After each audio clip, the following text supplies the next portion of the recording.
ونعوذ بالله من شرور أنفسنا ومن سيئات أعمالنا من يهده الله فلا مضل له ومن يضلل فلا هادي له وأشهد أن لا إله إلا الله وحده لا شريك له وأشهد أن سيدنا ونبينا محمدا عبده ورسوله صلى الله تعالى عليه وعلى آله وأصحابه وأزواجه وبارك وسلم تسليما كثيرا. أما بعد فقد قال الله تبارك وتعالى: ومن يعظم حرمات الله فهو خير له عند ربه.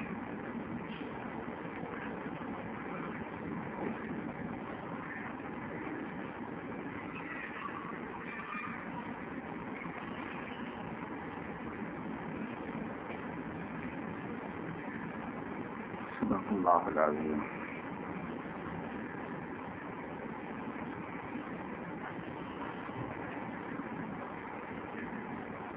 دین اسلام میں بعض چیزوں کو نمایاں مقام حاصل ہے، جیسے ہر دین اور ہر مذہب کی خصوصیت ہوتی ہے. اسلام کی بھی خصوصیت یہ ہے کہ اس کے عام احکام تو ہیں ہی، کچھ احکام کو خصوصی درجہ دیا گیا ہے جو مذہب کی علامت اور نشانی کے طور پر جانے پہچانے جاتے ہیں. وہ شعائر کہلاتے ہیں، یعنی علامت اور نشانی، جس سے اس مذہب کا شعور حاصل ہو، جس سے وہ مذہب اور وہ دین سمجھا جائے. جیسے مسجد ہے، مسجد شعائر اللہ میں سے ہے. دنیا کہیں میں آپ جائیں گے تو مسجد اگر وہاں نظر آئے گی تو سمجھ میں آئے گا کہ یہ مسلمانوں کی عبادت گاہ ہے. یہاں اللہ تعالیٰ کی وحدانیت کے ساتھ بندگی کی جاتی ہے.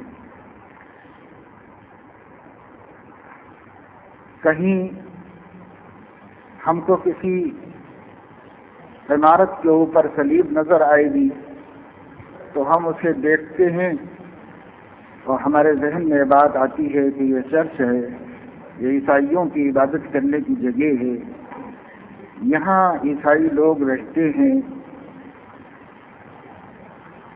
اسی طرح ہر مذہب کی نشانیاں ہوتی ہیں. اسلام میں کچھ چیزیں نشانی ہیں، کچھ مقامات نشانی ہیں، کچھ اعمال نشانی ہیں، کچھ اقوال نشانی ہیں. ہم دیکھتے ہیں کہ مسلمان کہیں بھی دنیا میں ہوگا تو وہ سبحان اللہ، الحمدللہ، ماشاء اللہ، انشاءاللہ استعمال کرے گا. زبان اس کی جون سی بھی ہو، بولی جون سی بھی ہو. یہ اقوال شعائر ہیں. اس سے پہچانا جاتا ہے کہ یہ مسلمان ہے، اس سے پہچانا جاتا ہے کہ یہ اسلام کے دین کو دین سمجھنے والا آدمی ہے. اسی طرح اعمال ہے، نماز ہے، اذان ہے، جماعت کی نماز ہے، عیدگاہ میں عید کا قیام ہے. یہ شعائر ہیں. ان سے جانا جاتا ہے کہ یہ اسلام ہے، یہ ایک خاص دین ہے. کون سا دین ہے؟ ہر دیکھنے والا کہے گا یہ نماز ہو رہی ہے، مسلمان عبادت کر رہے ہیں. کہیں اذان کہنے کے لیے آپ کھڑے ہو جائیے تو کوئی بھی آدمی دیکھے گا تو کہے گا کہ سب یہ مسلمان لوگ ہیں، اذان کہہ رہے ہیں. تو جس چیز سے، جس جگہ سے، جس عمل سے اور جس قول سے مذہب جانا پہچانا جائے اس کو شعار کہتے ہیں، اور اس کی جمع شعائر ہے. اس کو حرمت کہتے ہیں، اس کی جمع حرمات ہے. اللہ رب العزت نے قرآن کریم میں ارشاد فرمایا ہے: وَمَن يُعَظِّمْ حُرُمَاتِ اللَّهِ فَهُوَ خَيْرٌ لَهُ عِندَ رَبِّهِ. جو اللہ کی قابل احترام چیزوں کا احترام کرتا ہے، وہ اس کے لیے، اس کے رب کے نزدیک اس کا یہ عمل بہتر ہے، اور اس کا ایسا کرنا اچھا عمل ہے، خیر ہے، اس کے حق میں بھلائی ہے کہ وہ حرمت کی چیزوں کا احترام کرے۔ دوسری جگہ فرمایا وَمَن يُعَظِّمْ شَعَائِرَ اللَّهِ فَإِنَّهَا مِن تَقْوَى الْقُلُوبِ، جو لوگ اللہ کی دین کی علامتوں کی تعظیم کرتے ہیں، ان کا احترام بجا لاتے ہیں، وہ ایمان کی نشانی ہے۔ ایمان نہ ہوتا تو اسلام کی نشانیوں کا احترام کیوں کرتا؟ اسلام کی نشانیوں کا احترام کرتا ہے تو اس کا مطلب یہ ہے کہ اس کے اندر ایمان ہے۔ فَإِنَّهَا مِن تَقْوَى الْقُلُوبِ، یہ عمل قلب کا تقوی یعنی ایمان کے ہونے کی علامت ہے کہ وہ شاعر اللہ کی توہین نہیں کرتا، شاعر اللہ کا احترام کرتا ہے، اس کی تعظیم کرتا ہے، یہ اندر میں ایمان ہونے کی علامت ہے۔ اور کسی جگہ اللہ نے اپنے دین کی اور اپنی نشانیوں کو شعائر کہا اور کسی جگہ حرمات کہا۔ شعائر شعار کی جمع ہے، شعار علامت اور نشانی کو کہتے ہیں، اور حرمات حرمت کی جمع ہے، حرمت احترام اور عظمت اور توقیر کو کہتے ہیں۔ تو یہ نام بھی اللہ نے اس کا رکھا، وہ نام بھی رکھا تاکہ لوگوں کو معلوم ہو جائے جہاں شعار ہوگا وہاں حرمت خود بخود آ جائے گی، جہاں اللہ تعالیٰ کی نشانی آئے گی تو وہاں اس کی عزت کا فریضہ خود بخود لازم ہو جائے گا۔ جس چیز کو اسلام واجب الاحترام کہے گا وہ واجب الاحترام ہو جائے گی، مسلمان کو سکھانے کی بھی ضرورت نہیں۔ اگر مسلمان نے کسی شعائر اللہ کو دیکھا، کسی آیت اللہ کو دیکھا، کسی نشانی کو دیکھا، وہ نشانی چاہے مقام کے اعتبار سے ہو، وہ نشانی چاہے عمل کے اعتبار سے ہو، وہ نشانی چاہے قول کے اعتبار سے ہو، اور اس نے فوراً اس کی طرح احترام اور اس کی عزت کا فریضہ بجا لایا، یہ ایمان کا تقاضا ہے، اس کے سکھانے کی بھی ضرورت نہیں پڑتی، خود بخود دل میں آتا ہے اس کا احترام ہونا چاہیے کیونکہ یہ شاعر اللہ ہے۔ وَمَن يُعَظِّمْ شَعَائِرَ اللَّهِ فَإِنَّهَا مِن تَقْوَى الْقُلُوبِ، یہ آیت قرآن کریم میں جس پس منظر میں نازل ہوئی ہے وہ ایک نشانی سے متعلق ہے، اور وہ نشانی یہ کہ جب حجاج حج کے لیے جاتے ہیں تو ان کو چونکہ قربانی کرنی ہوتی ہے تو قربانی کے جانور اپنے ساتھ لے کر جاتے ہیں۔ اس زمانے میں نہیں ایسی سہولتیں ہیں، وہاں میسر آ جاتے ہیں، اس لیے لوگ ساتھ لے کے نہیں جاتے، لیکن قدیم زمانے سے یہ طریقہ چلا آ رہا ہے، اسلام سے پہلے سے بھی اور اسلام کے آنے کے بعد بھی، کہ جو لوگ حج کے لیے جا رہے ہیں وہ اپنی قربانی کا جانور گھر کے ساتھ لے کر کے جاتے ہیں، وہ اپنے جانور اپنے ساتھ ہنکال کے لے جاتے ہیں، یہی سنت ہے۔ حضرت نبی کریم صلی اللہ تعالی علیہ وسلم نے سفر حج فرمایا، ان کے جانور بھی ساتھ میں گئے، سب ساتھ میں جانور اپنے اپنے لے کر کے گئے۔ آپ نے پہلے عمرہ کیا، جس عمرے کو مشرکین نے روک دیا، کرنے نہیں دیا، اس میں بھی آپ کے ساتھ جانور تھے قربانی کے، اور آپ نے اسی طرح احرام کھولا کہ اپنا سر مڈا لیا بغیر عمرہ کیے ہوئے اور اپنے جانور کو ذبح کر دیا، اور اس طرح صحابہ نے بھی اپنے سر مڈا لیے، اپنے جانور ذبح کر دیے، لیکن عمرہ ظلم کی وجہ سے نہیں ہو سکا تو وہ باقی رہ گیا، اس لیے اگلے سال آپ نے اس کی قضا فرمائی۔ تو جو جانور ایک دفعہ اللہ کے نام پر مقرر کر دیا گیا تھا اس کو واپس لے جایا نہیں جا سکتا تھا، اس لیے احرام کھولنے کے لیے ان کو قربانی بھی دینی پڑی، اور احرام کھولنے کے لیے ان لوگوں نے اپنے جو ساتھ میں لے گئے تھے ہدی، اس کی قربانی دی۔ تو اللہ تبارک و تعالی شانہ نے ہمیں یہ بات بیان فرمائی کہ یہ جو ہدی کہتے ہیں اس کو، یہ جو قربانی کے جانور ہیں، یہ جو ساتھ میں لے جائے جاتے ہیں، ان قربانی کے جانوروں کو ساتھ میں لے جانے کے وقت میں ان کے گلوں میں نشانی ڈالی جاتی، پٹا ڈال دیا جاتا، رسی باندھ دی جاتی، کوئی علامت اور نشانی ان کے گلوں میں ڈال دی جاتی تھی۔ اس نشانی سے لوگ پہچانتے تھے کہ یہ قربانی کے لیے وقف ہو گئے ہیں۔ تو اللہ تعالیٰ نے فرمایا کہ جن جانوروں کے گلوں میں قربانی کا پٹا پڑا ہوا ہے یا رسی باندھ دی گئی ہے، جو علامت جو نشانی بھی عرب میں رواج میں تھی، اس جانور کا احترام کرنا لازم اور ضروری ہے، کیونکہ اب اس جانور کو وقف للہ کر دیا گیا، اللہ کے نام سے موسوم کر دیا گیا، اللہ کے نام پر وقف کر دیا گیا۔ اس حد کا احترام کرو، اس جانور کا احترام کرو، اس کی توہین جائز نہیں، اس کے ساتھ ایسا سلوک کرنا جس سے اس کی توہین محسوس ہو، یہ درست نہیں ہے۔ اس لیے اللہ نے فرمایا وَمَن يُعَظِّمْ شَعَائِرَ اللَّهِ، جو لوگ جانوروں کا قربانی کے جانوروں کا احترام کر رہے ہیں، یہ انہا من تقوی القلوب، یہ ان کے دل میں ایمان ہونے کی علامت ہے کہ ایمان ہی نے سکھایا کہ یہ جانور اللہ کے نام کا ہو گیا ہے، اس کی توہین کرو، نسبت بہت اونچی ہے، نسبت سے مقام مرتبہ بڑھ جاتا ہے۔ تو ایک بکرا جو حلال ہے، جس کو ذبح کر کے ہمیں کھانے کی اجازت ہے، اور قربانی میں بھی حج میں ہو یا عام قربانیاں ہوں، قربانی میں بھی جب ہم اس کو ذبح کر دیں گے تو اس کو کھا لینے کی اجازت ہے، ہم اس کو کھا سکتے ہیں، ہم اس کو جزو بدن بنا سکتے ہیں، لیکن جب وہ موسوم ہو گیا اللہ کی طرف تو اس نسبت نے اس کی عزت بڑھا دی، اس نسبت نے اس کا مقام بڑھا دیا کہ اوہو یہ تو صرف بکرا نہیں ہے، یہ اللہ تعالیٰ کا بکرا ہے، یہ گائے نہیں ہے، یہ اللہ تعالیٰ کی گائے ہے، یہ اللہ کی نسبت اس کے ساتھ ہو گئی ہے۔ جب اللہ کی نسبت ہو گئی تو اب اس کا احترام لازم ہو گیا، اب اس کا احترام واجب ہو گیا۔ تو ایک موقع پر اللہ نے فرمایا کہ یہ شعار ہے، اور جتنے شعائر ہیں ان سب کا احترام ہر مسلمان پر لازم ہے۔ مسجد شعار ہے، کعبۃ اللہ شعار ہے، وہ مقامات جہاں پر حج کے مناسک ادا کیے جاتے ہیں وہ سب کے سب شعائر اللہ ہیں، ان سب جگہوں کا احترام مسلمانوں پر لازم و واجب کیا گیا ہے۔ اسی طریقے سے سال بھر کے مہینوں میں سے بعض مہینوں کو اللہ تعالیٰ کی طرف خصوصی نسبت دی گئی ہے، تو ان مہینوں کا احترام بھی لازم اور واجب قرار دیا گیا ہے۔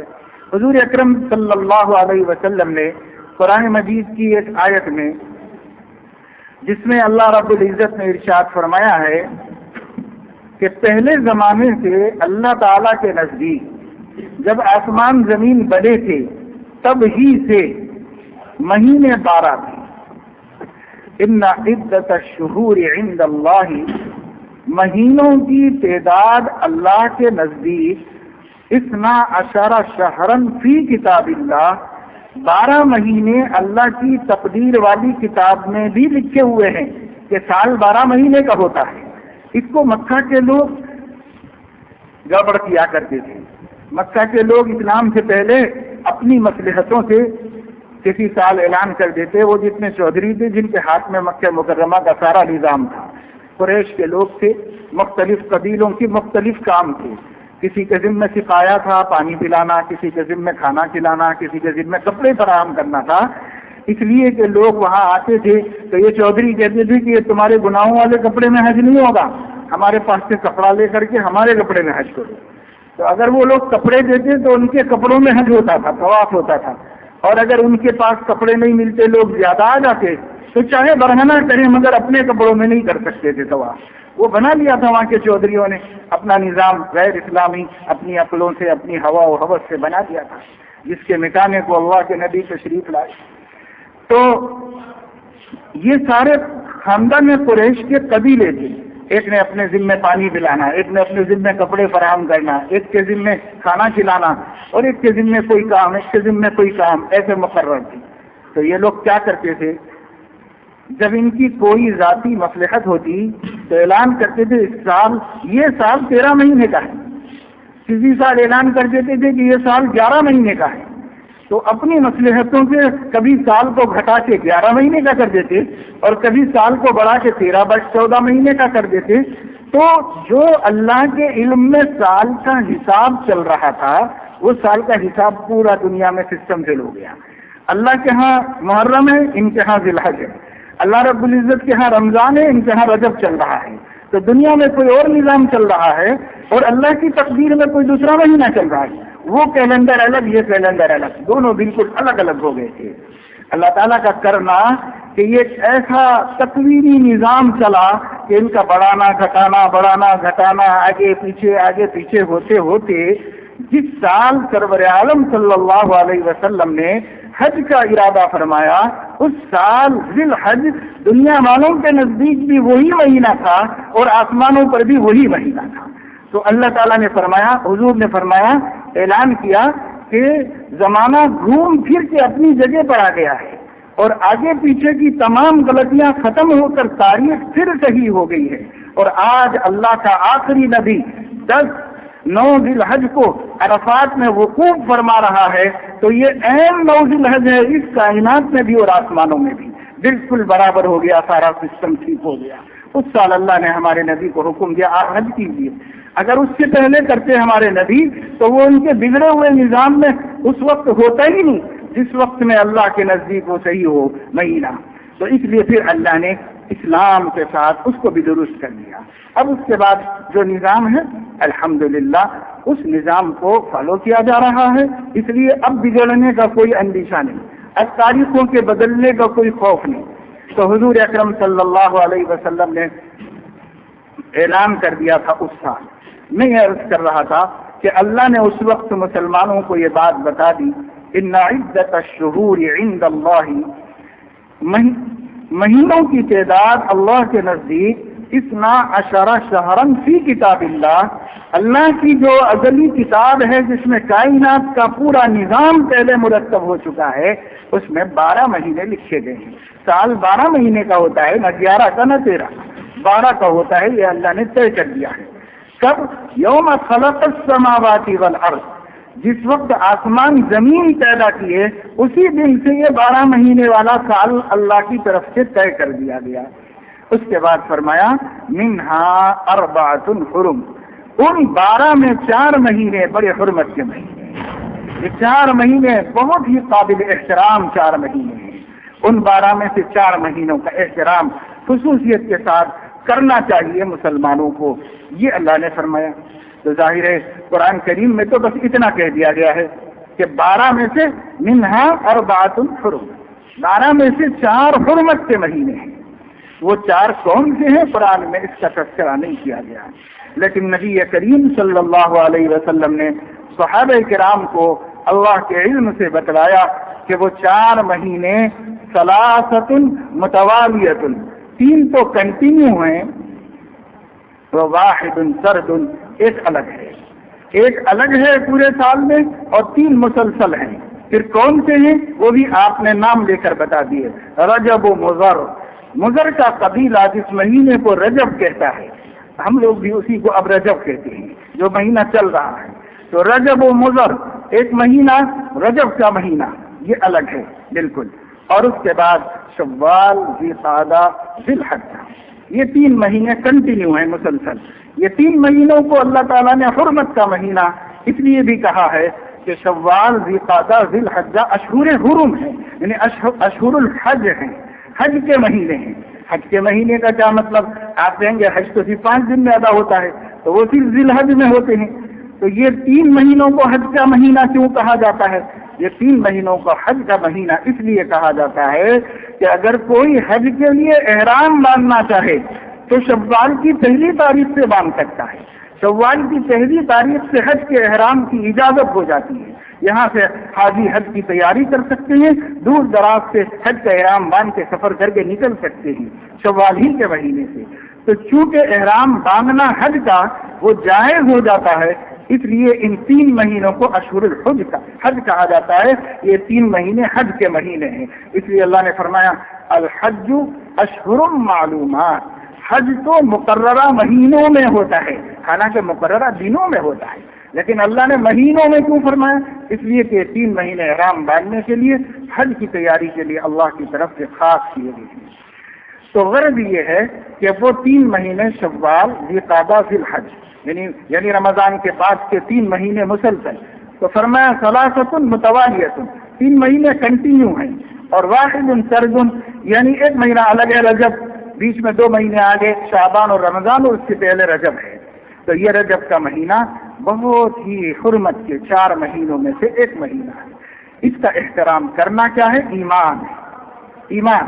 اللہ فرما رہے ہیں وَمَن يُعَظِّمْ حُرُمَاتِ اللَّهِ وَمَن يُعَظِّمْ شَعَائِرَ اللَّهِ، جو اللہ کے حرمت کے دنوں، جگہوں، وقتوں، عملوں اور قولوں کا احترام کرے گا، یہ ایمان کی علامت ہے۔ تو یہ جو مہینہ چل رہا ہے، یہ ساری تفصیل بیان کرنے کا مقصد یہ ہے کہ یہ جو رجب کا مہینہ اب اخیر ہو رہا ہے، یہ رجب کا مہینہ حرمات اللہ میں سے ہے۔ اللہ کی طرف سے اس کے احترام کو لازم قرار دیا گیا ہے۔ مکہ کے مشرکین بھی احترام کرتے تھے، اتنا احترام کرتے تھے کہ اگر ان کی کوئی خون ریز جنگ چل رہی ہو اور اس بیچ میں رجب کا مہینہ شروع ہو جائے تو وہ اپنی تلواریں واپس اپنی نیاموں میں کر لیتے تھے، اور جنگ چاہے کتنی خطرناک موڑ پر ہو، لیکن رجب کا چاند نظر آئے تو پھر وہ لڑائی جھگڑا نہیں کرتے تھے، کیونکہ یہ حرمات اللہ کی حرمت کا مہینہ آ گیا ہے۔ اب اس میں کیسے خوریزی کریں، ہم اس میں کیسے ہم جھگڑا کریں؟ وہ فوراً اپنی تلواریں نیاموں میں کر لیتے تھے، باوجود مشرک ہونے کے وہ حرمت کے مہینوں کا کامل احترام کرتے تھے، اگرچہ کہ ان کو احترام کا اسلامی طریقہ نہیں معلوم تھا، لیکن وہ کرتے تھے اپنی عقل سے۔ اور یہ بھی ایک احترام ہی ہے کہ بھائی اتنا مبارک وقت ہے، اس میں لڑائی نہیں ہوگی کیونکہ اللہ کو نہیں پسند ہے، اس لیے وہ احترام کرتے تھے۔ کم از کم ہم لوگوں کو اتنی عقل ہوتی کہ رجب کا چاند نظر آیا تو ہمارے جھگڑے تو ختم ہو جاتے، ہمارے آپس کے اختلافات تو ختم ہو جاتے، ہم ایک دوسرے کو ضرر پہنچانے سے تو اپنے آپ کو بچا لیتے، ہم ایک دوسرے کی غیبت، برائی، بے آبروئی اور اس کی عزتوں کو نقصان پہنچانے اور اس کو مالی جانی نقصان پہنچانے کے عمل سے تو تھم جاتے، رک جاتے کہ رجب کا چاند نظر آ گیا۔ مکہ کے مشرک ایمان نہ ہونے کے باوجود اللہ کی حرمت کے مہینے کا احترام کریں اور ہم ایمان والے ہو کر احترام نہ کریں تو یہ ہمارے لیے بدنصیبی کی بات ہوگی نا۔ تو اس لیے حرمات اللہ کا احترام ایمان ہے۔ اللہ نے کہہ دیا، بار بار کہتا ہے، دیکھو یہ ایمان ہے کہ تم اللہ کی حرمت کا احترام کرنے کی ضرورت ہے۔ اسلام نے احترام کا طریقہ یہ سکھایا کہ گناہ مت کرو، گناہ تم کبھی بھی مت کرو، لیکن اگر کوئی وقت خاص ہے تو خاص وقت میں تو خاص اہتمام سے اللہ کی نافرمانی سے بچو، اللہ کا حکم توڑنے سے بچو۔ اب بتائیے، رجب کا جیسا مبارک اور حرمت کا مہینہ چل رہا ہو اور ہم نمازیں چھوڑ رہے ہیں تو کیا احترام کر رہے ہیں ہم؟ یہ کوئی احترام نہیں ہو رہا ہے۔ احترام یہ ہے کہ بھائی اتنا مبارک مہینہ ہے، ہماری کوئی نماز نہیں چھوٹنی چاہیے اور مردوں کی جماعت نہ چھوٹنی چاہیے، اس کا احترام ہے نا۔ احترام یہی ہے، ہمارے پاس احترام کی کوئی رسمی شکلیں نہیں ہے۔ اسلام میں احترام یہ ہے کہ جس نے احترام کا حکم دیا ہے اس کی نافرمانی مت کرو، یہی احترام ہے۔ اور اس کے علاوہ احترام کیا ہے؟ جیسے ہم اگر کوئی اپنے ماں باپ کا کہنا تو نہ مانے بلکہ الٹا ان کو اذیت دے، تکلیف پہنچائے، زبان سے، عمل سے، اخلاق سے ان کے لیے سوہان روح بن جائے، اور زبان سے کہتا رہے کہ نہیں صاحب میں بہت احترام کرتا ہوں ہمارے والد صاحب کا، میں بڑی عزت کرتا ہوں والدہ محترمہ کی، تو اس سے کیا ہوتا ہے نہیں؟ وہ خود بھی نہیں مانیں گے کہ تم ہمارا احترام کرتے ہو، وہ خود بھی کہیں گے کہ بیٹا ایسا احترام تم کو مبارک، تم ہی اپنے لیے پسند کر لو گے، تمہارے بچے تمہارا ایسا احترام کریں۔ لیکن ہمارا تو سیدھا سیدھا احترام کرو، وہ یہ کہ کہنا مانو، ہماری خوشیاں پوری کرو، ہماری ہدایت کے مطابق زندگی گزارو، ہماری چاہت کو فالو کرو، ہم تو اس کو احترام سمجھیں گے، ہم بھی یہ کہیں گے۔ اور کل کو یہ بڑا ہو جائے گا تو یہ بھی اپنی اولاد کو یہی کہے گا کہ بیٹا یہ احترام چھوڑو، اپنے پاس رکھو، ہمارا احترام یہ کہ ہم کو خوش کرو۔ تو اللہ رسول کیا فرمائیں گے؟ اللہ رسول بھی تو یہ فرمائیں گے کہ یہ باتیں چھوڑو، احترام کر کے بتاؤ۔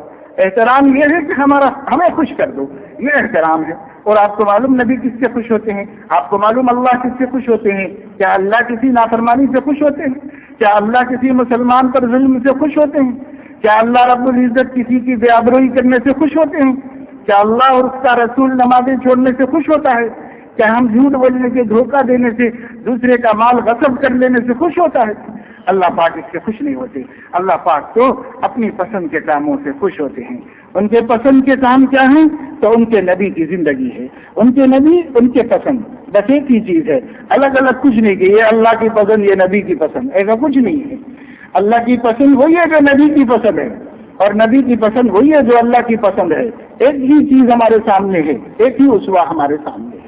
اس لیے حرمت کا وقت آئے اور زیادہ آدمی کو احترام کرنا چاہیے، اور زیادہ اللہ تبارک و تعالی شانہ کا خوف کرنا چاہیے، اس کی محبت سیکھنی چاہیے، گناہوں سے اپنے آپ کو بچانا چاہیے۔ یہ مہینہ بڑی عزت کا، بڑی حرمت کا ہے۔ جب اللہ کے نبی نے فرما دیا کہ وہ 4 میں سے ایک رجب ہے تو رجب کے مہینے کا احترام کرو۔ احترام کا کوئی خاص طریقہ نبی کریم صلی اللہ علیہ وسلم نے نہیں سکھایا، احترام کا کوئی خاص عمل نہیں بتایا۔ جیسے بہت سارے لوگوں نے رجب کے مہینے میں مختلف اعمال اپنی طرف سے وضع کر لیے، کبھی کبھی پیپروں میں بھی چھپ جاتے ہیں، اور یوں خاندانوں میں تو پہلے زمانے سے بہت سارے اعمال چلے آ رہے ہیں جس کو لوگ کرتے ہیں کہ رجب میں یہ صلاۃ الرغائب ہے، یا فلاں نماز پڑھنا ہے، یا فلاں ذکر کرنا ہے، یا فلاں عمل کرنا ہے، اور پہلی چاند کو یہ کرنا ہے، اور آخری جمعرات کو یہ کرنا ہے، اور فلاں کرنا۔ یہ جو چیزیں لوگوں میں چلی ہوئی ہیں، اس کا ذکر کتاب و سنت میں کہیں نہیں ہے، اور اس کا ذکر اسلاف امت میں بھی کہیں نہیں ہے کہ ہمارے سلف صالحین، اولیاء اللہ، بزرگان دین، فقہا، محدثین نے کہیں یہ اعمال کیے ہوں، ایسا نہیں، اس کا ذکر نہیں ہے۔ یہ تذکرہ پتہ نہیں بعد کے لوگوں کے ذریعے سے مشہور ہو گیا، معروف ہو گیا۔ اس لیے رجب کے مہینے میں نہ کوئی خاص نماز دی گئی ہے، رجب کے مہینے میں نہ کوئی خاص عمل دیا گیا ہے، رجب کے مہینے میں نہ کوئی خاص وظیفہ مقرر ہوا ہے۔ رجب کا مہینہ حرمت کا مہینہ ہے۔ احترام کا واحد طریقہ یہ ہے کہ خوب اتباع سنت کیا جائے، ہر گناہ سے بچنے کی کوشش کی جائے، اور ہر نیکی کو بجا لانے کا اہتمام کیا جائے۔ بس یہی ہمارے لیے احترام کا وسیلہ ہے، یہی احترام کا طریقہ ہے، اس طرح اس کا احترام کیا جائے۔ ہاں، رجب کے مہینے میں ایک عمل جو ہمارے سامنے عام طور سے آتا ہے اور کثرت سے آتا ہے، اور خطیب لوگ بیانوں میں اس کا ذکر بھی کرتے ہیں، یاد دہانی ہو جاتی ہے۔ مہینے کے آنے سے تاریخی چیزیں تاریخوں کے ساتھ یاد آ جاتی ہیں، لیکن ان کا یاد آنا فطری عمل ہے۔ ان کے بارے میں احکام کیا ہے، اس کا جاننا ایمانی عمل ہے، اسلامی عمل ہے، کہ ہم اس کے بارے میں جانیں، کیا اس کے بارے میں ہمارے نبی کی تعلیم کیا ہے، ہمارے نبی کے احکام اور ہدایات کیا ہیں۔ تو جیسے تاریخی طور پر ہم کو معلوم ہے کہ رجب کے مہینے میں سرور عالم صلی اللہ علیہ وسلم کو اللہ رب العزت نے معراج جیسے عظیم معجزے سے سرفراز فرمایا ہے، حضور اکرم صلی اللہ علیہ وسلم کو۔ ایک بات یہ بھی آپ کے ذہن میں رہنی چاہیے کہ یہ رجب کے مہینے میں یہ واقعہ پیش آنا تاریخ کی ایک روایت ہے، اور اس کے علاوہ بھی روایتیں ہیں۔ ربیع الاول کے مہینے میں پیش آنے کی روایات بھی ہیں، اسی طرح بعض دوسرے مہینوں میں پیش آنے کی روایات بھی ہیں، لیکن زیادہ معروف اور مشہور جو روایت ہے وہ یہ ہے کہ رجب کے مہینے کی 27ویں تاریخ کو یہ واقعہ پیش آیا۔ یہ کوئی قرآن حدیث سے ثابت نہیں، یہ تاریخ صرف تاریخ سے ثابت ہے، اور جو چیز تاریخ سے ثابت ہے اس پر ایمان لانے کی کوئی ضرورت نہیں ہے کہ اس پر ایمان لایا جائے، وہ تو صرف تاریخی حقیقتیں ہیں، مانا بھی جا سکتا ہے، اور دوسری روایات کی وجہ سے اس کا انکار بھی کیا جا سکتا ہے۔ یہ کوئی ضروری نہیں کہ اسی تاریخ کو مانا جائے، یہ کوئی ضروری نہیں۔ ہاں، جن چیزوں کا حدیث اور قرآن سے ثبوت ہوتا ہے تاریخوں کا، اس کی تاریخ بدلنے کا ہمیں کوئی حق حاصل نہیں ہوتا۔ جیسے شب قدر کے بارے میں ہے، اور جیسے شب برات کے بارے میں ہے، تو خود نبی کریم صلی اللہ علیہ وسلم نے فرمایا شعبان کی نصف شب، اور اسی طرح حضور صلی اللہ علیہ وسلم نے فرمایا کہ شعبان کی درمیانی رات، تو اس کو تو ہم مان سکتے ہیں کیونکہ وہ بات تو خود نص میں آئی ہے، لیکن معراج کس تاریخ میں ہوئی ہے حضور صلی اللہ علیہ وسلم نے نہیں بتایا کہ فلاں تاریخ کو مجھے معراج ہوئی، یہ آپ نے نہیں بتایا۔ صحابہ کرام نے جو ذکر فرمایا ہے وہ تاریخ میں جس طرح محفوظ ہو گیا ہے، تو ایک مہینہ نہیں کئی مہینوں کا ذکر آیا ہے کہ اس مہینے میں معراج ہوئی، اس مہینے میں معراج ہوئی، اس مہینے میں معراج ہوئی۔ اسی طریقے سے تاریخ بھی صرف 27ویں متعین نہیں ہے تاریخ کی کتابوں میں، اس کے علاوہ تاریخیں بھی رجب کی آئی ہیں کہ فلاں تاریخ کو ہوئی، فلاں تاریخ کو ہوئی، فلاں تاریخ کو ہوئی۔ تو کیوں؟ اس واسطے کہ یہ واقعہ مکہ مکرمہ میں پیش آیا ہے، اور مکہ مکرمہ میں ابھی تاریخ محفوظ کرنے کا رواج اسلام میں نہیں ہوا تھا۔ اسلام تو اس وقت بڑے نازک طور سے گزر رہا تھا، وہاں ابھی تاریخ کو محفوظ کرنے کا کام نہیں ہو رہا تھا، تاریخ کو محفوظ کرنے کا کام تو ہجرت کے بعد ہوا۔ ہجرت سے پہلے حضور صلی اللہ علیہ وسلم کو معراج کا واقعہ پیش آیا. اس لیے تاریخ میں تو شدید اختلاف پایا جاتا ہے اور دسیوں قول اس سلسلے میں ہم کو ملتے ہیں، لیکن مشہور معروف جو ہے عوام الناس میں زیادہ تر وہ ہے 27ویں رجب کو معراج کا واقعہ پیش آنا. تو اس تاریخ پر اصرار تو درست نہیں کہ اس کا ذکر نہ قرآن میں ہے نہ حدیثوں میں ہے. اس لیے یہ تاریخ کو اگر ہم تاریخی طور پر بھی مان لیں تو اب یہ دیکھنا ہے کہ ہوا کیا.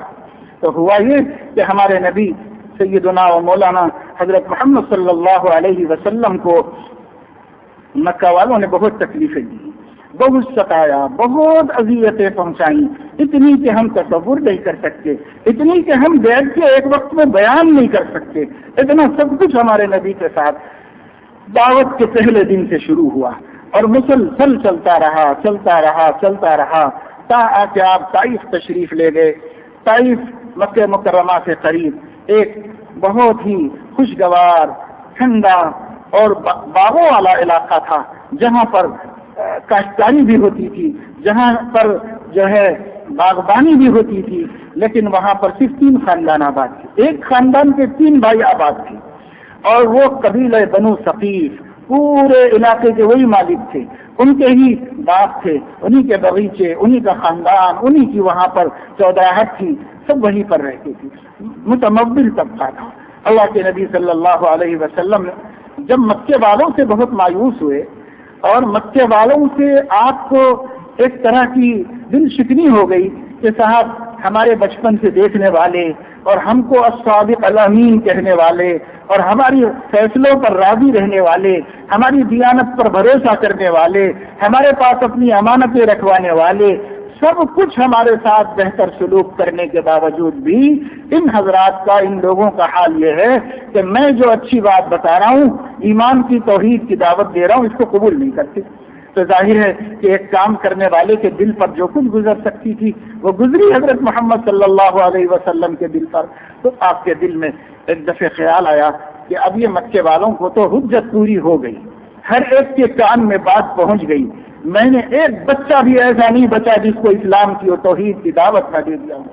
اب ان کو تو چھوڑو، اللہ ان کو جب توفیق دے گا ان کو ہدایت ملے گی، نہیں دے گا تو نہیں ملے گی. البتہ میں مکے کے باہر جاؤں، اب دوسرے محلے والوں اور دوسرے علاقے والوں، دوسرے قبیلے والوں سے کچھ کوشش کر کے دیکھوں. تو سب سے پہلے آپ نے انتخاب فرمایا مکے کے باہر جانے کے واسطے طائف کا، کہ طائف جائیں گے. اور اس کا انتخاب پہلے اس لیے کیا کہ طائف میں جو لوگ تھے وہ تینوں بھائی سمجھدار تھے، پڑھے لکھے لوگ تھے، یعنی اس زمانے کے اعتبار سے مہذب مانے جاتے تھے اور عزت والے لوگ تھے، جانے والوں کی عزت کرتے تھے، اکرام، احترام، مہمان کی عزت افزائی اور ان کی مہمان نوازی ان لوگوں کی گھٹی میں پڑی ہوئی تھی، ان کے اخلاق کے چرچے تھے. اس لیے اللہ کے نبی نے سوچا اچھے لوگوں کے پاس جائیں، مہذب لوگوں کے سامنے بات رکھیں، ہو سکتا ہے کہ یہ لوگ سمجھ جائیں اور یہ سمجھیں. تو چونکہ ان کی سرداری اور چودراہٹ علاقے پر مسلم ہے تو اس لیے دوسرے پریشر میں آئیں گے ان کے، اور ان کے ذریعے سے آسانی سے اللہ کا دین دوسروں تک پہنچ سکے گا اور دعوت کا کام آسان ہو جائے گا. اس لیے تدبیر کے درجے میں ہمارے نبی صلی اللہ علیہ وسلم نے انسانوں کی ہدایت کا جذبہ لے کر، انسانوں کو جہنم کی آگ سے بچانے کی فکریں لے کر سفر فرمایا اور مکہ مکرمہ سے طائف پہنچے. طائف کا سفر جن مشقتوں سے فرمایا، جن تکلیفوں اور کلفتوں سے فرمایا، وہ جاننے والے جانتے ہیں. پھر حضور اکرم صلی اللہ علیہ وسلم کو وہاں پر کیا ملا؟ تو وہاں پر تو حضور صلی اللہ علیہ وسلم کو اتنا رسپانس بھی نہیں ملا جتنا کہ مکے کے کچھ شریف لوگوں سے مل گیا تھا کہ وہ ایمان پر نہیں لاتے تھے، پھر بھی ذرا ہمت افزائی کر دیتے تھے، مدد کر دیتے تھے. لیکن وہاں تو وہ بھی نہیں ملا حضور صلی اللہ علیہ وسلم کو. اور ایک کے پاس گئے تو اس نے بدتمیزی کی، دوسرے کے پاس گئے تو اس نے بدتمیزی کی، تیسرے کے پاس گئے اس نے بھی بدتمیزی کی. 3 بھائیوں سے امید لے کے گئے تھے، تینوں بھائی نالائق نکلے، بدقسمت نکلے، شقی اور بد نصیب نکلے تینوں. اور وہ لوگ اپنے عام جذبہ اکرام کے تحت ایک مسافر سمجھ کر عزت تو کر دیتے، ایک مسافر سمجھ کر اپنے پاس مہمان نوازی تو کر دیتے، جیسے وہ دنیا کے کہیں سے بھی آئے ہوئے آدمی کی مہمان نوازی کر کے اپنے اخلاق کا لوہا منواتے تھے۔ یہ بھی تو ایک معزز و شریف مہمان تھا، اور یہ بھی تو ایک بڑے خاندان کی ایک بڑی مقدس ہستی تھی، چاہے تم ایمان نہ لاتے لیکن اخلاق کا ثبوت تو دیتے، کچھ اکرام احترام تو کرتے، لیکن نہیں، اللہ پاک کی تقدیر مقدر ہو چکی تھی، اور کانا امر اللہ قدرا مقدورا، اللہ کے نبی کو تمام توقعات پر پانی پھر گیا۔ جو کچھ سوچ کے آئے تھے، جو کچھ امیدیں لے کر آئے تھے، جو کچھ آپ کو ان سے اچھائی کی اور بھلائی کی توقع تھی، سب ختم ہو گئی۔ ہر ایک نے بدسلوکی کی، باتیں بھی کی تو ایسی، کم سے کم جس شخص نے کہا اس نے یہ کہا کہ بھائی میں آپ کے منہ نہیں لگنا چاہتا، اگر آپ سچے نبی ہیں تو آپ کو نہ ماننا میرے لیے وبال ہے، اور اگر آپ جھوٹے ہیں تو میں جھوٹوں سے بات نہیں کرتا۔ بس یہ کم سے کم بات تھی جو انہوں نے، اس شخص نے، ایک بھائی نے حضور صلی اللہ علیہ وسلم کو کی، اور ایک بھائی نے کہا کہ اگر اللہ تعالیٰ کو نبی بنانا ہی تھا تو تم جیسے غریب آدمی کو نبی بناتا۔ اللہ تعالیٰ زمین میں اس سے اچھے لوگ نہیں تھے، اللہ تعالیٰ کو، اللہ تعالیٰ کے بندوں میں تم سے زیادہ حیثیت والے لوگ نہیں تھے۔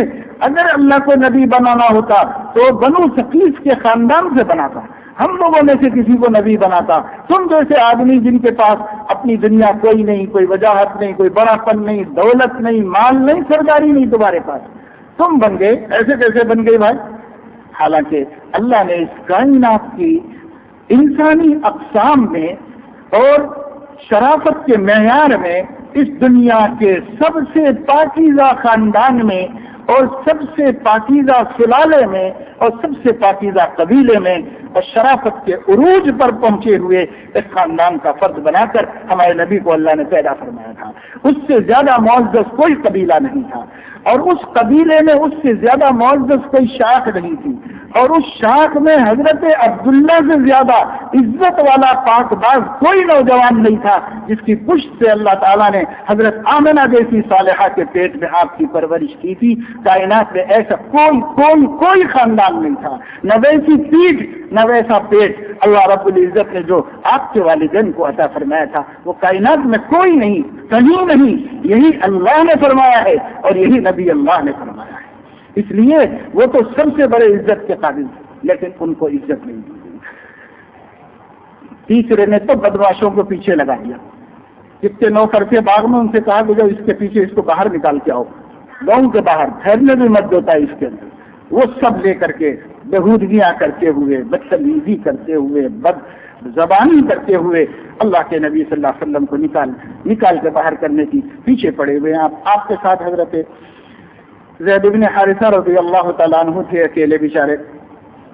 وہ کہتے کہ ایک طرف سے پتھر آتا تو میں روک لیتا، لیکن چو طرف سے آئے تو میں اکیلا بندہ کیسے اپنے نبی کی حفاظت کر سکتا تھا؟ میں ادھر سے ادھر سے ایک آدھ بچا لیتا تو ایک آدھ پڑ ہی جاتی آپ کے اوپر، ایک آدھ پتھر کو روک لیتا تو ایک آدھ پتھر آپ کے جسم اطہر کو ٹچ ہو جاتا اور وہ زخمی ہوتا جسم مبارک، خون بھی نکلتا، اور حضور اکرم صلی اللہ علیہ وسلم اسی حالت میں جاتے رہے۔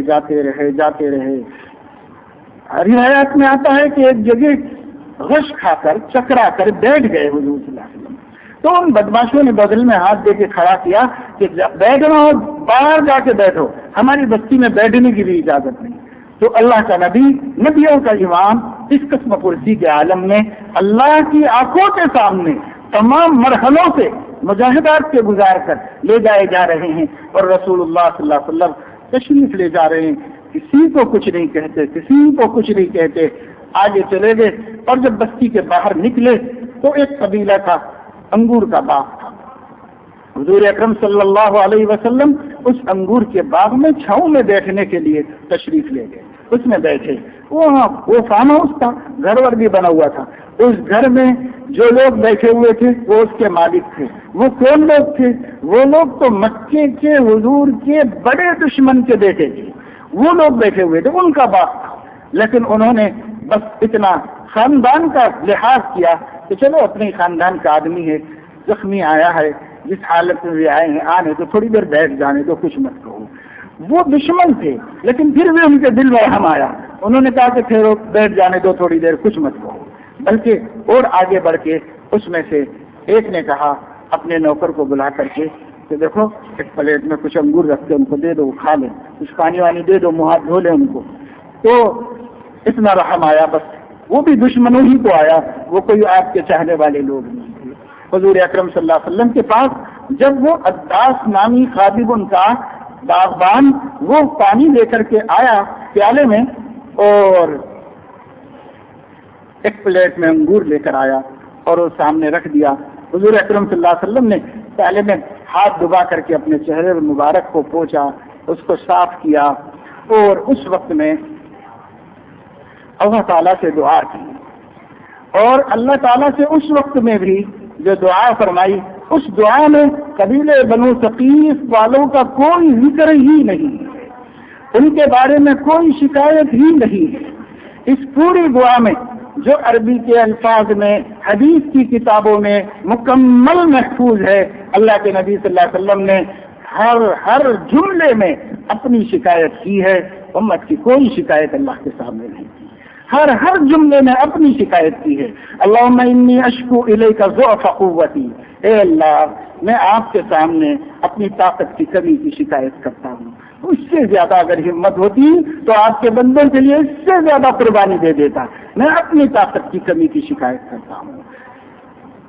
اللہم انی اشکو الیک ضعف قوتی وقلت حیلتی، تدبیروں کی کمی کی شکایت کرتا ہوں. کہ تدبیریں اور شاید میں سوچتا تو مفید ہو سکتی تھی ہوں گی، ہو سکتا تھا کسی اور طریقے سے ان کو اثر ہوتا، تو تدبیر کی قلت اور کمی کی شکایت کرتا ہوں. یہ شکایت ہو رہی ہے، ان کی شکایت نہیں ہو رہی ہے اللہ کے سامنے، اپنی شکایت حضور صلی اللہ علیہ وسلم اللہ تعالیٰ کے سامنے کر رہے ہیں. پھر انہوں نے اللہ تعالیٰ سے بڑی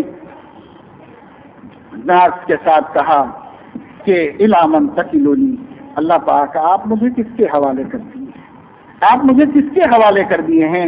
آپ نے تو فرمایا تھا کہ میں اللہ یعصمک من الناس، اللہ آپ کی حفاظت کرے گا، آپ نے وعدہ فرمایا تھا، آپ نے مجھے کس کے حوالے کر دیا؟ الی عدو یتہجمنی ام الی قریب ملکتہ امری، کیا ایسے دشمن کے حوالے جو مجھے دیکھنا ہی نہیں چاہتا، یا ایسے دوست کے حوالے جو میرے اوپر قابو اور قدرت اور طاقت رکھتے ہیں؟ کس کے آپ نے حوالے کر دیا؟ یعنی خاندان اور قبیلہ ہے تو ایسا جو میرے اوپر طاقت رکھتا ہے، اور غیر ہیں تو ایسے کہ جو مجھے مار مار کے بستی کے باہر نکال رہے ہیں. تو آپ نے کس کے مجھے حوالے کر دیا ہے؟ اور پھر اس کے بعد آپ نے عرض کیا کہ ان لم تکن ساخطا علی فلا ابالی، اللہ پاک مجھے کسی طرح معلوم ہو جائے آپ مجھ سے ناراض نہیں ہیں، میں ان حالات کی پرواہ کرنے والا نہیں ہوں، میں ان حالات سے گھبرانے ڈرنے والا نہیں ہوں. مگر ایک ڈر لگتا ہے کہ کہیں آپ ناراض ہو کے تو مجھے بندوں کے حوالے نہیں کر رہے ہیں، آپ ناراض نہ ہوں. بس ایک ہی میرے سامنے مدعا ہے کہ آپ ناراض نہ ہوں. ان لم تکن ساخطا علی فلا ابالی، آپ خفا نہیں ہے تو مجھے کوئی پرواہ نہیں ہے، دنیا میرے ساتھ کیا کرتی ہے میں اس سے ڈرنے والا نہیں ہوں. لیکن پھر بندگی کی شان میں آئے اور ارشاد فرمایا، اللہ تعالیٰ کے سامنے عرض کیا، غیر ان عافیتک اوسع لی، البتہ یہ کہ اگر آپ مجاہدوں میں ڈالنے کے بجائے، آزمائشوں میں ڈالنے کے بجائے عافیت والے راستہ دیں اور عافیت والا معاملہ فرمائیں تو مجھے زیادہ سہولت رہے گی. سہولت اس میں رہے گی کہ مجھے آپ عافیت کے ساتھ دعوت کے موقع دیں، اور اگر آپ آزمائش میں ڈالیں پر آپ ناراض نہیں ہیں تو مجھے اس کا بھی کوئی ڈر نہیں. دونوں چیزیں اللہ کے سامنے رکھی. میری پسند یہ ہے اور پھر بھی میں آپ کے راستے سے چلنے کے لیے تیار ہوں اور آپ کے حالات سے گزرنے کے لیے تیار ہوں. یہ جب دعا کی اور اللہ سے اللہ کہہ کر مانگا اور اللہ رب العزت کو پکارا تو اللہم کا لفظ جب اس شخص نے سنا جو نوکر پانی لے کر آیا تھا اور انگور لے کر آیا تھا اور بازار کہہ رہا تھا لیجیے نہ کھا لیجیے نہ کھا لیجیے، تو اس نے کہا کہ آپ اللہ کو پکارتے ہیں؟ حضور اکرم صلی اللہ علیہ وسلم نے فرمایا کہ ہاں میں اللہ کو پکارتا ہوں. تمہارا نام کیا ہے؟ تو اس نے کہا میرا نام عباس ہے. حضور صلی اللہ علیہ وسلم نے فرمایا کہاں کے رہنے والے ہو؟ اس نے کہا کہ میں نیندوا کا رہنے والا ہوں. حضور اکرم صلی اللہ علیہ وسلم نے فرمایا اچھا، اللہ کے نبی یونس ابن متہ کے خاندان کے وطن کے تم بھی رہنے والے ہو؟ تو وہ ایک دم سے چمک گیا اور کہنے لگا آپ کو یونس کا نام کیسے معلوم؟ حضور اکرم صلی اللہ علیہ وسلم نے فرمایا وہ میرے بھائی نبی ہیں اور میں ان کا بھائی نبی ہوں، اللہ نے مجھے نبی بنایا ہے۔ اس نے کہا اگر آپ اللہ کے نبی ہیں تو میں آپ کے اوپر ایمان لاتا ہوں، اور وہ حضور اکرم صلی اللہ علیہ وسلم کے پیشانی مبارک کو اور دست مبارک کو پکڑ کر چومنے لگا اور بڑے احترام اور محبتوں کے ساتھ قربان ہونے لگا۔ تو ان لوگوں نے وہاں سے آواز دے کے بلایا اور بلا کر کے کہا کہ یہ تم کیا کر رہے ہو جا کر کے وہاں پر؟ تو اس نے کہا یہ اللہ کے نبی ہیں، میں اس اللہ کے نبی پر ایمان لایا۔ اس لوگوں نے کہا دیکھو اس کی باتوں مت کرو، مجنون آدمی ہے، تم اس چکر میں نہ پڑو، اپنا کام کرو۔ وہاں سے بھگا دیا ان لوگوں نے۔ پھر حضور اکرم صلی اللہ علیہ وسلم مکہ مکرمہ آئے۔ مکے کا قانون یہ تھا کہ جو آدمی ایک دفعے مکے سے باہر نکل جاتا تھا تو مکے والے دوبارہ مکے کی میونسپلٹی میں واپس آنے کے لیے ویزا لینے کی مجبوری لگ کہ وہ اجازت لے کر آنا پڑے گا اور اس کے بغیر نہیں آ سکتی۔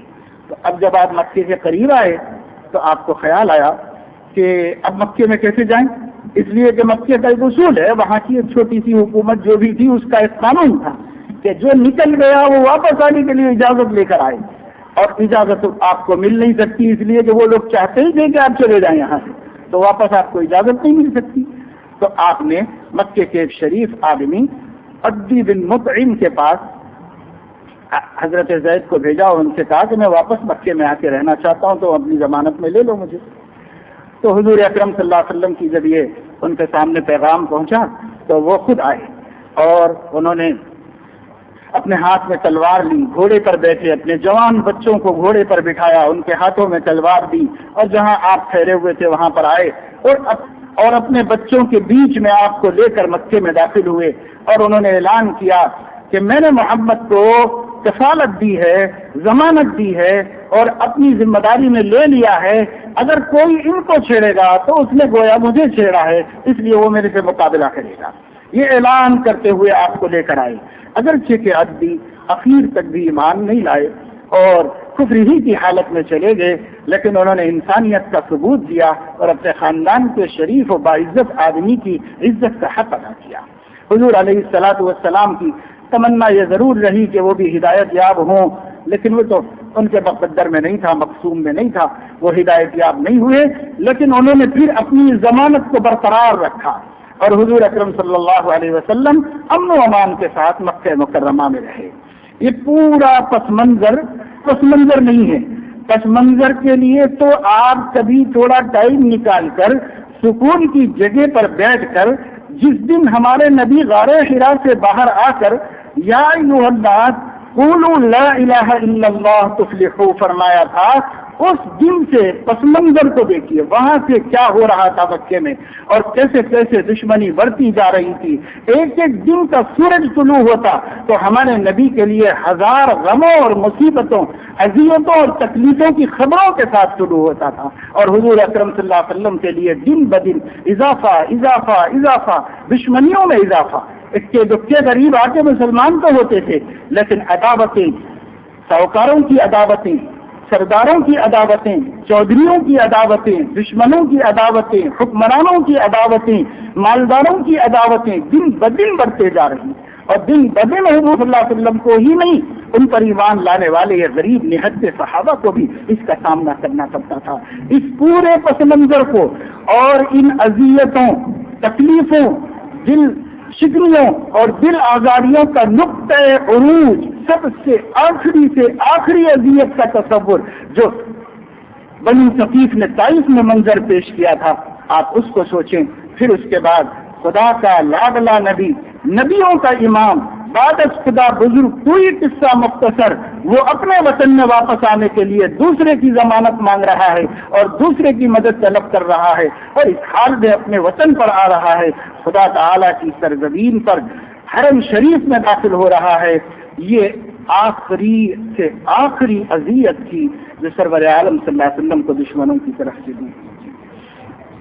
اب کہہ کے آئے تھے کہ مولا آپ ناراض نہیں ہیں تو میں بھول جاؤں گا سب غموں، آپ ناراض نہیں ہیں تو میں اپنے غم، دل کا غم ہلکا کر لوں گا، آپ ناراض نہیں ہیں تو یہ جسم کے زخموں کو منتقل کر لوں گا، یہ پتہ چل جائے کہ آپ ناراض نہیں ہیں۔ اگرچہ کہ نبی کو نبی ہونے کی حیثیت سے یہ معلوم ہے کہ اللہ نبی سے کبھی ناراض نہیں ہوتا، اور ناراض ہونے والا ہوتا تو نبی نہ بناتا، لیکن جو اللہ کی عظمت و جلال ان کے قلب میں تھی، اور جو اللہ کے مقام و مرتبے کی تعلی اور ترفع ان کو معلوم تھی، اس کی وجہ سے ان کی بندگی کہتی تھی کہ اللہ آپ ناراض نہیں ہیں تو میں مطمئن ہوں۔ یہ ان کی بندگی کی شان کہتی تھی، اور ان کی نبوت کی شان تو ان کو ایمان، ان کا ایمان تھا کہ اللہ مجھ سے کبھی ناراض نہیں، اس پر ان کا ایمان تھا، لیکن ان کی بندگی ان کو مجبور کرتی تھی، اور ان کے دل میں یہ خیال آتا تھا حضور اکرم صلی اللہ علیہ وسلم کو اب اللہ تعالیٰ بھی چاہتے تھے کہ میں اپنے پیارے کو وہی بھیج کر دنیا میں نہیں، اپنے پاس بلا کر اپنے عرش پر کہہ دوں کہ میں تم سے راضی ہوں، میں تم سے خوش ہوں، تاکہ اس کے دل پہ جو دھبا ہے یہ ختم ہو جائے، اور یہ جو وسوسہ پریشان کرتا ہے وہ ختم ہو جائے۔ اللہ پاک اپنے نبی کو بلا کر کہنا چاہتے تھے، اس لیے اللہ رب العزت نے اب جبرائیل کے واسطے کی ضرورت نہیں سمجھی، کوئی واسطہ نہیں۔ محبتوں کی انتہا یہ ہوتی ہے کہ ہر حجاب اٹھا دیا جاتا ہے اور ہر پردہ ختم کر دیا جاتا ہے۔ اب اللہ نے چاہا کہ اس بات کے کہنے کے واسطے میرے اور میرے محبوب کے درمیان جبرائیل کا حجاب بھی باقی نہ رہے، اور جبرائیل کا حجاب بھی اللہ نے ہٹا دیا، آپ کو آسمانوں پر بلایا، اور وہاں بلا کر پروردگار عالم نے کہا انت حبیبی و رسولی، اے محبوب آپ میرے محبوب ہیں، میں کیسے آپ سے ناراض ہو جاؤں گا، آپ میرے رسول بھی ہیں اور میرے محبوب بھی ہیں۔ یہ کہنے کے لیے اللہ نے عرش پر اپنے نبی کو طلب فرمایا اور وہاں پر بلایا۔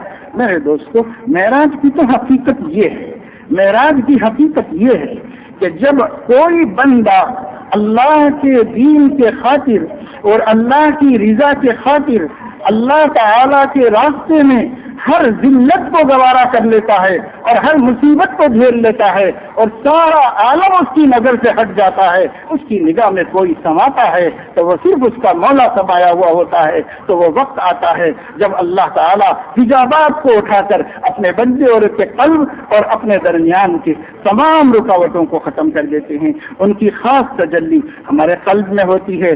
ہمیں اللہ عرش پر نہیں بلائیں گے، لیکن ہمارے نبی کے صدقے میں اگر ہم ان کے لائے ہوئے دین پر مضبوطی سے جمے رہنے کے لیے سارے عالم کی دشمنیوں کو گوارا کر لیں گے مگر اپنے مولا کی ناراضگی کو برداشت نہیں کریں گے، تو وہ دن ہمارے لیے بھی آئے گا جب ہمیں معراج ہمارے نبی کے توفیل نصیب ہوگی کہ اللہ تمام حجابات کو ختم کر کے اپنی تجلی ڈائریکٹ ہمارے قلب کے اوپر القاء فرمائیں گے، جس سے ہمارا دل مجلہ منور اور روشن ہو جائے گا، اور جس دن ہمارے دل کی دنیا روشن ہوگی اس دن یہ پوری کائنات اندھیری نظر آئے گی۔ ہمیں ہمارا خدا اور ہمیں ہمارا محبوب حضرت محمد صلی اللہ علیہ وسلم کے علاوہ کوئی محبوب باقی نہیں رہے گا، اور سب سے ہمارا دل الگ ہو جائے گا، کٹ جائے گا۔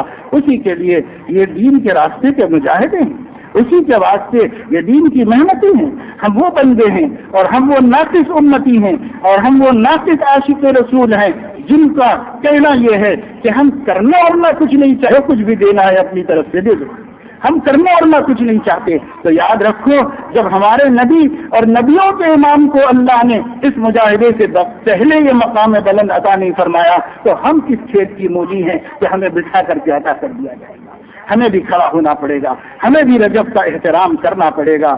صرف معراج کا قصہ سن لینا کافی نہیں ہے، صرف معراج کے واقعے کو سن لینا کافی نہیں ہے، کیا ہے اس کا پس منظر اور کیوں یہ نوازشیں ہو رہی ہیں، کیوں آسمانوں میں یہ انقلابات آ رہے ہیں، کیوں زمین میں یہ انقلاب آ رہے ہیں۔ سارے فرشتے حیران، ساری کائنات اور ساری مخلوق پریشان کہ آخر کیا ہو رہا ہے۔ ہمیشہ اوپر سے نیچے آتے ہیں لیکن نیچے سے اوپر جانے کا کیا نظام بن رہا ہے، ساری دنیا پریشان تھی۔ یہ پہلا واقعہ اللہ تبارک و تعالی شانہ نے کائنات کے اندر مگر ہمارے آقا اور ہمارے حبیب سیدنا و مولانا حضرت محمد صلی اللہ علیہ وسلم کو عطا فرمایا ہے۔ اس واقعے کا اوپر جہاں ہمیں ہمارے نبی کی نسبت سے خوشی بھی ہے، فرحت بھی ہے، فخر بھی ہے، وہیں پر ہم کو اس کی حقیقت کو سمجھنا، اس سے سبق حاصل کرنا اور اس سے اپنے اندر ایمان کی ایک زبردست انرجی پیدا کرنا جو ہم کو گناہوں سے بچنے اور نیکیوں کے کرنے پر کھڑا کر دے، اس کی ضرورت ہے۔ اللہ اپنے کرم سے، اپنے فضل سے ہمیں توفیق عمل نصیب فرمائے، اور اس مہینے کے گزرتے گزرتے ہمیں جو اس واقعہ عظیمہ کی یاد تازہ ہو رہی ہے تو اس یاد پر قناعت کرتے کرتے عمر گزر گئی ہے. اب کچھ کرنے کی اللہ توفیق نصیب فرمائے، ارادوں کے کرنے کے، ہمت کے کرنے کے، حوصلوں کو استعمال کرنے کے، اور اپنے نبی کی وفاداری میں ان کی خوشی اور خوشنودی اور ان کے مالی بننے کے واسطے اپنی زندگی میں اپنی ہر خوشی کو قربان کرنے کی اللہ پاک ہمت نصیب فرمائے. وآخر دعوانا